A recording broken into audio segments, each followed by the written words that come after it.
ang gagawin natin ngayon is magluluto po tayo ng carrots at saka egg. So, first thing na gawin natin is kudkurin natin yung carrots. Then, after that, lagay natin sa kawali at saka lutuin natin ng mga 5 minutes. So, lagyan lang natin siya ng konting-konting asin lang.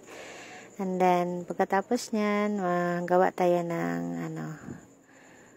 egg naman, saka i-mix natin siya doon sa carrots na niluto natin kanina.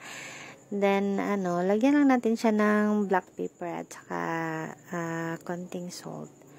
So, I know guys na magugustuhan niyo ng mga kids niyo. Kasi siya, masustansya na, masarap pa. At ito rin other recipe ng pagluto ng carrots. So, try niyo to guys. Ang sarap talaga niya eh. At least, maiba naman. So, ganito lang. Mix-mix lang tayo guys. Then, after that, ilagay natin siya sa kawali. And then, spread lang natin siya.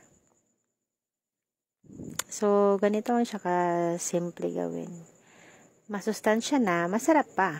So, try nyo na. Then, last nating ilalagay is, maglalagay tayo ng cheese. So, naglalagay ako ng maraming cheese para masarap na masarap talaga siya.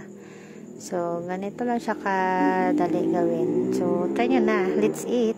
So, yummy. Naglalaway na lago, guys.